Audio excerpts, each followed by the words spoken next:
A new survey by ManpowerGroup shows the global talent shortage is at a 15-year high. 7 out of 10 employers are struggling to hire skilled workers in high-demand areas. For more on this, let's welcome ManpowerGroup's chairman and CEO, Jonas Prising. And Jonas, we've already heard from the National Association of Small Businesses yesterday that this is a serious issue across the board. I think almost 50% of small businesses had trouble trying to find workers in the month of May. But this is really a global problem, too. That's right, Becky. It is something that we're seeing across the board as the global recovery starts to take hold and really gain in momentum. So at this point, the demand for workers outstrips the supply, and that's true on a global basis, and it's certainly true here in the U.S. as well.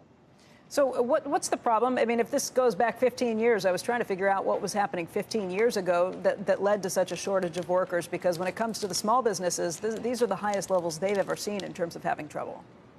No, that's right, Becky. And I think it's good to look at this in some perspective, as everything related to this pandemic is really unprecedented. Just about last year, when we talked about the numbers for May that are going to be published in a few minutes, our unemployment rate was 13.3% exactly a year ago in the month of May. And today, we're expecting somewhere around 5.9%, something like that. The recovery has been very quick.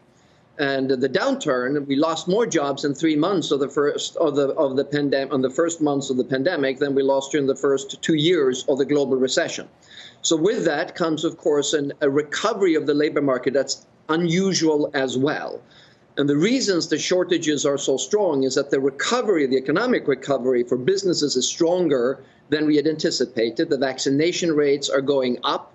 And that means a lot of the activities that were under lockdowns are coming back very quickly. And workers are still, dealing with issues around healthcare concerns, childcare, but also programs that were intended to mitigate this very significant downturn are now also having a lingering effect in really breaking their desire to get back into the workforce. Do you think this problem solves itself to some extent in the next few months as we get through the unemployment benefits, the additional unemployment benefits, as schools reopen in the fall, as maybe child care issues aren't such a problem anymore, and as more people start to feel more comfortable as a greater portion of the population is vaccinated?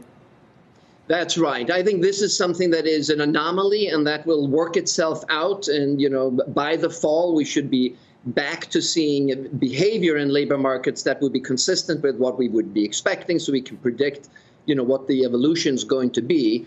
And it's going to be uneven until then. But as vaccination rates improve, we would expect, access to more labor to improve as well, gradually and in uneven ways. Some of the states, as you know, in the U.S. are going to curtail their programs, the extra unemployment benefits. We think that will have a positive impact as well. So this is a temporary effect that will work itself out over the coming months.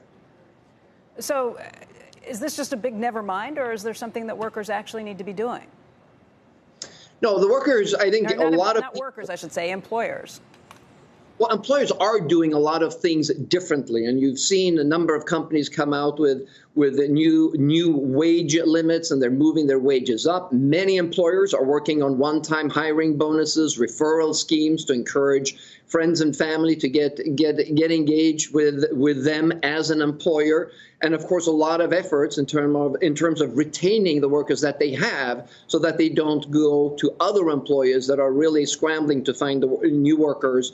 And that's what you're seeing happening now. But a lot of work, and especially around one-time bonuses, whether it's to get hired or referral bonuses or retention.